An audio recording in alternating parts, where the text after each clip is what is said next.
सोचिए, अगर कोई इंसान पूरी तरह से अकेला मंगल ग्रह की उस लाल और सूखी बंजर जमीन पर फंस जाए तो जिंदा रहने के लिए वो किस हद तक जा सकता है। शायद उस हद तक जो कोई सपने में भी नहीं सोच सकता। वो बंजर जमीन को खोदकर ढेर सारी मिट्टी इकट्ठा करता है और अपने ही बेस के अंदर उसे छोटे छोटे हिस्सों में बांटकर एक खेत जैसा बना देता है। फिर वो वैक्यूम पैक में रखे इंसानी कचरे को खोलकर उसे मिट्टी में मिलाता है ताकि वो खाद का काम कर सके। शुरुआत में ये सब बहुत अजीब और घिनौना लगता है, लेकिन जिंदा रहने के लिए उसके पास कोई दूसरा रास्ता नहीं होता। सारी तैयारी के बाद वो मिट्टी में पहले खाद डालता है, फिर आधा कटा हुआ आलू दबाकर ऊपर से थोड़ा पानी डाल देता है। सब कुछ तैयार हो जाता है, लेकिन असली समस्या यहीं सामने आती है, क्योंकि उसके पास जितना पानी बचा है वो इतने बड़े खेत के लिए बिल्कुल भी काफी नहीं है। तभी वो अपने दिमाग का पूरा इस्तेमाल करता है, क्योंकि वो सिर्फ एक अंतरिक्ष यात्री नहीं बल्कि एक बेहतरीन वनस्पति वैज्ञानिक भी है। वो रॉकेट से बचा हुआ ईंधन निकालता है और उसे एक खास प्रक्रिया से गुजारकर हाइड्रोजन अलग करता है, फिर ऑक्सीजन के साथ उसे मिलाकर आग के जरिए पानी बनाना शुरू करता है। पहली बार में वो उत्साह में गलती कर देता है, क्योंकि उसकी सांस लेने से ऑक्सीजन का संतुलन बिगड़ जाता है और एक छोटा धमाका हो जाता है। लेकिन इस बार वो पूरी तैयारी के साथ अपना स्पेस सूट पहनकर काम करता है और आखिरकार पानी बनाने का सिस्टम स्थिर हो जाता है। अब धीरे धीरे उसकी मेहनत रंग लाने लगती है और 54वें दिन उसी मंगल की मिट्टी से छोटे छोटे हरे अंकुर बाहर आने लगते हैं। ये नजारा उसके लिए किसी चमत्कार और उम्मीद की तरह होता है, लेकिन यहाँ तक पहुँचने के पीछे एक बहुत ही खतरनाक कहानी छुपी है। दरअसल कुछ दिन पहले मार्क नाम का ये एस्ट्रोनॉट अपनी टीम के साथ मंगल की सतह पर एक मिशन पर था। तभी अचानक उन्हें एक भयानक तूफान की चेतावनी मिलती है। हजारों मीटर ऊंचा धूल का तूफान तेजी से उनकी तरफ बढ़ रहा होता है। हालात को बेकाबू होते देख टीम लीडर मेलिसा लुइस तुरंत मिशन छोड़कर वापस लौटने का फैसला लेती है। जैसे ही वो लोग बाहर निकलते हैं, पूरा माहौल काला पड़ चुका होता है। तेज हवाओं के बीच रेत के कण गोलियों की तरह उनके शरीर से टकराते रहते हैं और चलना भी मुश्किल हो जाता है। तभी अचानक एक जोरदार झटका लगता है। उनका एक एंटीना टूटकर बिखर जाता है और उसका एक नुकीला हिस्सा सीधे मार्क से टकराता है। उस पल में वो तूफान के बीच सबकी नजरों से गायब हो जाता है और उसके सूट से खराब होने का सिग्नल आने लगता है। मंगल का दबाव पृथ्वी के मुकाबले बहुत कम है। अगर सूट फट जाए तो इंसान 1 मिनट भी जिंदा नहीं बच सकता। उधर हालात इतने खराब हो जाते हैं कि उनका स्पेसक्राफ्ट भी अस्थिर होने लगता है और गिरने की कगार पर आ जाता है। टीम लीडर मजबूर होकर मार्क को मरा हुआ मान लेती है और अपनी पूरी टीम की जान बचाने के लिए उसे वहीं छोड़कर पृथ्वी की तरफ वापस लौट जाती है। पृथ्वी पर खबर पहुंचती है और सबको लगता है कि मार्क मर चुका है। दुनिया भर में उसके लिए शोक सभा भी रखी जाती है, लेकिन सच इससे बिल्कुल अलग होता है, क्योंकि मार्क जिंदा होता है। दरअसल एंटीना की एक धातु की रॉड उसके शरीर में घुस जाती है और वही रॉड उसके सूट के छेद को बुरी तरह से सील कर देती है, जिससे हवा बाहर नहीं निकल पाती और वो किसी तरह बच जाता है। होश में आने के बाद वो दर्द में कराहते हुए खुद ही उस रॉड को अपने पेट से निकालता है, फिर अपने कपड़े काटकर एक साधारण से स्टेपलर की मदद से अपने जख्म को बंद करता है। उस पल वो समझ जाता है कि अब इस पूरे ग्रह पर वो बिल्कुल अकेला है और असली लड़ाई तो अब शुरू होने वाली है, क्योंकि नासा का अगला मिशन पूरे 4 साल बाद आएगा, जबकि उसके पास जो खाना मौजूद है वो सिर्फ 400 दिन का है। यानी अगर उसने कुछ अलग नहीं किया तो उसका भूखा मरना तय है। लेकिन फिर उसे खेती करने का वो आइडिया आता है और उसी आइडिया से शुरू होती है उसकी वो जंग, जिसमें वो मंगल की बंजर जमीन पर जिंदगी उगाने की कोशिश करता है। और कई दिनों की मेहनत के बाद जब पहली बार मिट्टी से वो हरे अंकुर निकलते हैं, तब उसे एहसास होता है कि अभी भी सब कुछ खत्म नहीं हुआ है। लेकिन जैसे ही उसे पहली बार ये एहसास होता है कि वो इस बंजर ग्रह पर भी जिंदगी उगा सकता है, ठीक उसी समय पृथ्वी पर बैठे लोग मंगल की सतह को सैटेलाइट से लगातार स्कैन कर रहे होते हैं। अचानक उनकी नजर एक ऐसी चीज पर पड़ती है जो सबको चौंका देती है। बेस के पास लगे सोलर पैनल अपनी जगह से हिले हुए दिखते हैं और साफ किए हुए मिलते हैं।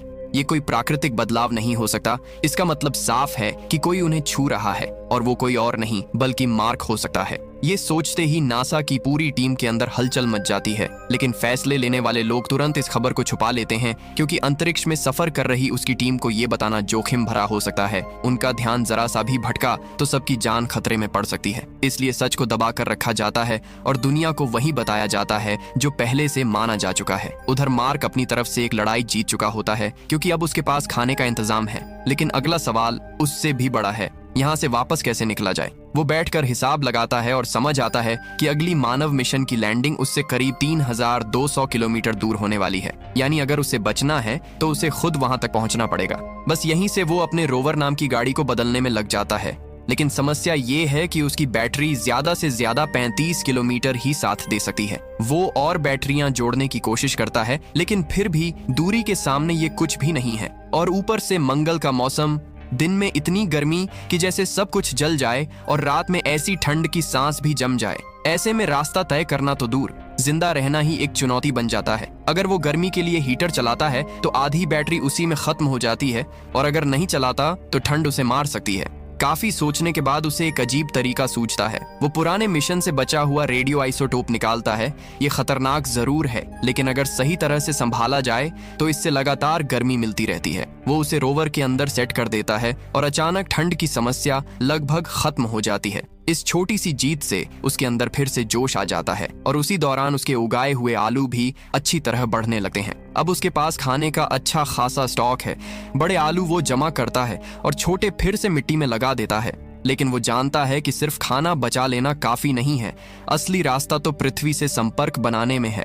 तभी उसके दिमाग में एक पुरानी चीज का ख्याल आता है। 1977 में भेजा गया एक पुराना यान पाथफाइंडर, जो मंगल पर कहीं मिट्टी में दबा पड़ा हुआ है, शायद वही उसकी आखिरी उम्मीद हो सकता है। वो बिना देर किए रोवर लेकर उस दिशा में निकल पड़ता है और उधर पृथ्वी पर बैठे लोग भी उसके मूवमेंट में बदलाव देखकर समझ जाते हैं कि वो क्या करने वाला है। काफी दूरी तय करने के बाद आखिरकार मार्क उस पुराने यान तक पहुंच जाता है और उसे खोदकर वापस बेस तक ले आता है। जब वो उसे चालू करता है तो सब कुछ ठीक से काम करता दिखता है और इसी के साथ पृथ्वी पर भी सिग्नल मिलना शुरू हो जाता है। दोनों तरफ एक कनेक्शन बन जाता है। लेकिन अब असली चुनौती है बात करने की। मार्क कैमरे के सामने बड़े बड़े अक्षरों में मैसेज लिखकर दिखाता है और जैसे ही कैमरा उसकी तरफ घूमता है उसे समझ आ जाता है कि सामने कोई उसे देख रहा है। उस पल में उसके अंदर जो राहत होती है वो उसके चेहरे पर साफ दिखती है, क्योंकि अब वो पूरी तरह अकेला नहीं है। लेकिन ये राहत अधूरी है, क्योंकि ये बातचीत सिर्फ एक तरफा है। जवाब आने में बहुत समय लगता है। फिर भी वो हार नहीं मानता। वो जमीन पर दूरी नापकर कैमरे के आसपास अक्षरों का एक सिस्टम बना देता है और एक खास हेक्स कोड के जरिए बात करने की कोशिश करता है। पृथ्वी पर बैठे लोग तुरंत उसकी चाल समझ जाते हैं और उसी का एक मॉडल बनाकर जवाब देना शुरू करते हैं। लेकिन हर मैसेज के बीच इतना लंबा इंतजार होता है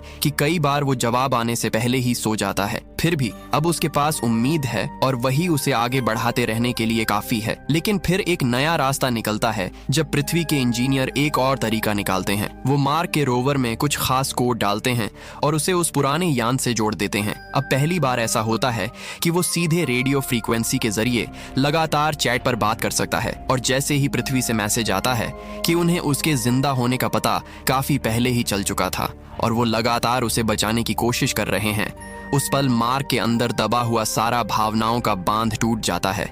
उसकी आंखों से आंसू निकल आते हैं, क्योंकि अब ये लड़ाई सिर्फ उसकी नहीं रह गई है। उधर पृथ्वी पर भी उसका हौसला हर किसी को अंदर तक छू जाता है। लेकिन जैसे ही उसे पता चलता है कि उसकी टीम को अब तक उसके जिंदा होने की खबर नहीं दी गई है, उसके अंदर गुस्सा भर जाता है। उसे लगता है कि ये फैसला गलत है और उसकी कीमत वो अकेला चुका रहा है। इस बीच 4 महीने पहले मंगल से निकल चुका हर्मीस स्पेसक्राफ्ट अपने रास्ते पर पृथ्वी की तरफ बढ़ रहा होता है और जब आखिरकार उन्हें सच बताया जाता है तो पहले सबको यकीन ही नहीं होता। फिर धीरे धीरे एहसास होता है कि उन्होंने अपने साथी को जिंदा छोड़ दिया था। खासकर टीम लीडर मेलिसा लुइस के अंदर ये बात गहरे तक चुभती है। वो खुद को दोष देती रहती है। उधर मार्क अब अकेला तो नहीं है, इसलिए उसका मन हल्का हो जाता है। वो अपने आलू के खेत में काम करते हुए भी चैटिंग पर मजाक करता रहता है। खुद को मंगल का सबसे बड़ा किसान और स्पेस का समुद्री लुटेरा बताता है और उसी हंसी मजाक के सहारे अपने मुश्किल दिनों को काटता रहता है। लेकिन जैसे ही सब कुछ थोड़ा संभलता हुआ दिखता है, एक रात अचानक बेस के एयरलॉक में जोरदार धमाका होता है। एक पल में सब कुछ हिल जाता है। हवा का दबाव कम होने लगता है। मार्क तुरंत अपने हेलमेट के टूटे हिस्से को डक्ट टेप से बंद करता है ताकि ऑक्सीजन बाहर न निकले। वो खुद तो किसी तरह बच जाता है, लेकिन उसकी पूरी फसल जो अब लगभग तैयार थी, मंगल की जमा देने वाली ठंड की वजह से पल भर में खत्म हो जाती है। वो वापस रोवर में बैठता है और पहली बार उसके चेहरे पर वो भयानक हताशा दिखती है जिसे वो अब तक छुपा रहा था। अंदर जमा हुआ गुस्सा और बेबसी बाहर निकलती है। लेकिन अगली सुबह फिर सूरज उगता है और उसे याद दिलाता है कि रुकना अब भी ऑप्शन नहीं है। वो टूटी हुई जगह को प्लास्टिक और टेप से अस्थायी तौर पर बंद करता है और बचा हुआ खाना गिनता है तो पता चलता है कि 200 से भी कम आलू बचे हैं। अब उसे हर दिन कम खाना पड़ेगा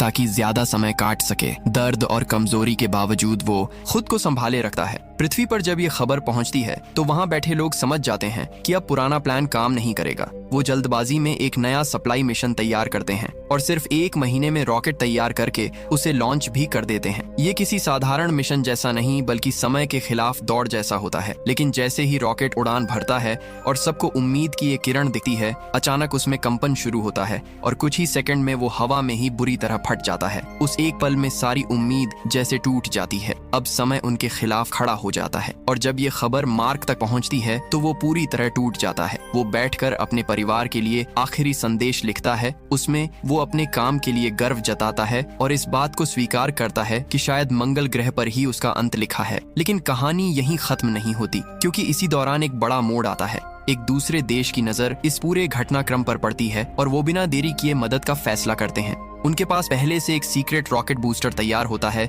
जिसे कई बार टेस्ट किया जा चुका है और वो इसे तुरंत भेजने के लिए तैयार हो जाते हैं। ठीक उसी समय पृथ्वी पर एक और नया प्लान बनता है, जिसमें एक इंजीनियर सुझाव देता है कि वापस लौट रहा हर्मीस स्पेसक्राफ्ट सीधे घर आने के बजाय पृथ्वी के गुरुत्वाकर्षण का इस्तेमाल करके चारों तरफ घूमे, अपनी रफ्तार बढ़ाए और फिर उसी ऊर्जा का इस्तेमाल करके वापस मंगल की ओर मुड़ जाए। अब सबकी नजरें इसी नए दांव पर टिक जाती हैं, क्योंकि यही एक इकलौता तरीका है जिससे मार्क को जिंदा वापस लाया जा सकता है। लेकिन अब जो प्लान सामने आता है वो जितना सीधा लगता है उतना ही खतरनाक भी है। तय होता है कि वापसी कर रहा हर्मीस स्पेसक्राफ्ट रास्ते में उस नए रॉकेट से सप्लाई लेगा और फिर सीधा मंगल की तरफ मुड़ेगा। लेकिन उसकी रफ्तार इतनी ज्यादा होगी कि वो मंगल की कक्षा में रुक ही नहीं पाएगा।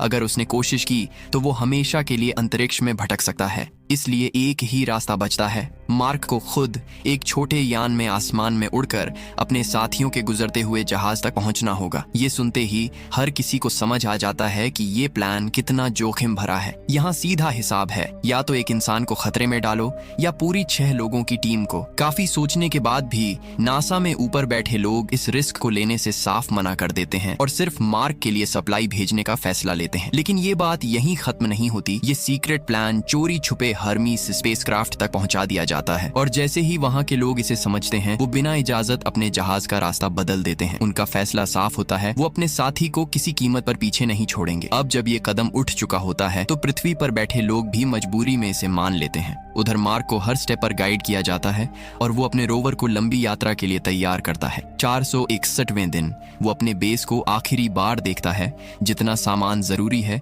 उतना लेकर निकल पड़ता है उस जगह की तरफ जो उससे करीब 2200 किलोमीटर दूर है। रास्ता बिल्कुल आसान नहीं होता। हर 4 घंटे बाद वो रुकता है, सोलर पैनल से बैटरी चार्ज करता है और थोड़ी देर आराम करके फिर आगे बढ़ता है। इसी दौरान पृथ्वी पर यह पूरा मिशन दुनिया की नजरों में आ जाता है। हर कोई सांस रोके इंतजार कर रहा होता है। जल्द ही एक सप्लाई रॉकेट लॉन्च होता है और वो अंतरिक्ष में जाकर हर्मीस स्पेसक्राफ्ट से जुड़ जाता है। उधर मार्क अकेले उस लाल वीराने में आगे बढ़ता रहता है। चारों तरफ फैला हुआ सन्नाटा और दूर दूर तक फैली जमीन, जहां वो खुद ही इस पूरे ग्रह का एकमात्र इंसान होता है। कई हफ्तों की थकाऊ यात्रा के बाद आखिरकार वो अपनी मंजिल तक पहुंचता है, जहां अगला यान खड़ा है। लेकिन अब असली चुनौती सामने आती है, क्योंकि उसे अपने जहाज तक पहुंचने के लिए इतनी ऊंचाई तक जाना है जिसके लिए उसे अपने रॉकेट का वजन काफी कम करना पड़ता है। वो बिना हिचकिचाए हर गैर जरूरी चीज निकाल फेंकता है, यहाँ तक कि ऊपर का भारी ढांचा भी हटा देता है और उसकी जगह एक साधारण सा पैराशूट वाला कपड़ा बांध देता है जिसे रस्सियों से कसकर पकड़ता है। ये सब देखकर लगता है जैसे ये कोई पागलपन हो, लेकिन अब उसके पास कोई दूसरा रास्ता नहीं बचा होता। उधर उसके साथी भी समय पर मंगल की कक्षा में पहुंच जाते हैं। उड़ान से ठीक पहले मार्क खुद को यान के आईने में देखता है। महीनों भूखे रहने से उसका शरीर अब पहले जैसा नहीं रहा। चेहरे पर थकान साफ झलकती है, फिर भी वो खुद को थोड़ा संभालने की कोशिश करता है ताकि जब उसके साथी उसे देखें तो उन्हें कम से कम दुख हो। काउंटडाउन शुरू होता है। पूरी दुनिया की नजरें उसी पर टिक जाती हैं। वो उस छोटे से खुले यान में बैठा होता है और जैसे ही गिनती खत्म होती है उसका दिल तेजी से धड़कने लगता है। इतने महीनों की भूख, नींद की कमी और लगातार जूझते रहने के बाद अब वो बस एक ही चीज चाहता है, वापस घर जाना। रॉकेट जमीन छोड़ता है और वो भारी दबाव के साथ तेजी से ऊपर उठने लगता है। लेकिन जैसे जैसे रफ्तार बढ़ती है ऊपर बंधा हुआ कपड़ा हवा के भारी दबाव में उड़ जाता है और उसी जोरदार झटके में मार्क बेहोश हो जाता है। अब सब कुछ सिर्फ आंकड़ों पर टिका होता है। उसकी हालत क्या है ये कोई नहीं जानता। उधर हर्मीस स्पेसक्राफ्ट उसकी लोकेशन पकड़ लेता है और उसे इंटरसेप्ट करने की कोशिश करता है, लेकिन थोड़ी सी गणना की गलती सब कुछ बिगाड़ देती है। मार्क की ऊंचाई और स्पीड दोनों उम्मीद से कहीं ज्यादा निकलते हैं। मजबूरी में जहाज को खुद आगे बढ़ना पड़ता है, लेकिन नई समस्या सामने आ जाती है क्योंकि दोनों के बीच की रफ्तार का अंतर इतना ज्यादा होता है कि सीधा पकड़ना नामुमकिन लगने लगता है। हर सेकंड के साथ खतरा बढ़ता जाता है और इसी बीच मार्क धीरे धीरे होश में आने लगता है। जैसे ही उसे अपनी हालत का अंदाजा होता है, वो तुरंत अपना दिमाग दौड़ाता है और एक अजीब सा तरीका सोचता है। वो अपने सूट के हाथ में छेद करके बाहर निकलती हवा के जोर से खुद को आगे बढ़ाने की बात करता है, बिल्कुल जैसे किसी फिल्मी हीरो की तरह अंतरिक्ष में उड़कर जहाज तक पहुंच जाए। लेकिन उसकी ये बात तुरंत खारिज कर दी जाती है क्योंकि बिना सही दिशा और हिसाब के ऐसा करना सीधा मौत को बुलाना है। मगर इसी सोच के बीच टीम को एक और आइडिया निकलता है। जहाज के अगले हिस्से को एक छोटे बम से उड़ाकर उसमें भरी हवा को बाहर निकाल दिया जाए ताकि जहाज की रफ्तार कम हो सके। टीम उसी पर काम करती है और एक धमाके के साथ जहाज को थोड़ा धीमा भी किया जाता है, लेकिन दूरी अभी भी बाकी होती है। तब कप्तान मेलिसा लुईस खुद सूट पहनकर बाहर निकलने का फैसला लेती है। वो रस्सी के सहारे आगे बढ़ती है, लेकिन कुछ ही दूरी पर आकर रुक जाती है क्योंकि रस्सी खत्म हो जाती है और मार्क अभी भी काफी दूर होता है। हालात फिर से हाथ से निकलते हुए लगते हैं। तभी मार्क बिना और सोचे अपने सूट के दस्ताने में छेद कर देता है। तेजी से निकलती हवा उसे बेकाबू घुमाती है, लेकिन वो खुद को संभाल लेता है और उसी ताकत का इस्तेमाल करके सीधे उनकी तरफ बढ़ने लगता है। फिर भी रफ्तार इतनी ज्यादा होती है कि वो एक पल के लिए एक दूसरे को पार कर जाते हैं। उस एक सेकंड में सब कुछ खत्म हो सकता था, लेकिन आखिरी वक्त पर मार्क हाथ बढ़ाकर मेलिसा की रस्सी को पकड़ लेता है। झटका इतना जोरदार होता है कि दोनों अंतरिक्ष में झूलते हुए दूर तक खींच जाते हैं, जैसे किसी पतंग को हवा जोर से उड़ा रही हो। धीरे धीरे उसे खींचकर जहाज के अंदर लाया जाता है और जैसे ही वो अंदर पहुंचता है, हर कोई खुद को रोक नहीं पाता। सब उसे कसकर गले लगा लेते हैं क्योंकि वो सिर्फ एक इंसान नहीं बल्कि उनकी उम्मीद बन चुका होता है। उधर पृथ्वी पर जैसे ही ये खबर पहुंचती है, हर तरफ खुशी की लहर दौड़ जाती है। लोग जश्न मनाने लगते हैं क्योंकि उन्होंने अपनी आंखों के सामने इंसानी हिम्मत और जिद का सबसे बड़ा उदाहरण देखा होता है। सालों बाद जब मार्क फिर से पृथ्वी पर अपनी सामान्य जिंदगी में लौटता है और नई पीढ़ी को एस्ट्रोनॉट बनने की ट्रेनिंग देते हुए आगे बढ़ते देखता है, तो उसके चेहरे पर एक सुकून भरी मुस्कान होती है। अब उसके लिए मंगल सिर्फ एक डरावनी याद बन चुका है, लेकिन वो याद उसे हमेशा ये सिखाती रहती है कि जब तक इंसान हार नहीं मानता, तब तक कोई भी जगह इतनी दूर नहीं होती कि वहां से वापस न लौटा जा सके। यही दिल दहला देने वाली कहानी है फिल्म द मार्शियन की, जिसे रिडले स्कॉट ने डायरेक्ट किया और मैट डेमन ने अपने शानदार अभिनय से इसे जिंदा कर दिया। ये फिल्म भले ही अंतरिक्ष की विशालता को बड़े पैमाने पर दिखाती हो, लेकिन एक अकेले इंसान की जिद और हौसले के जरिए ये साबित कर देती है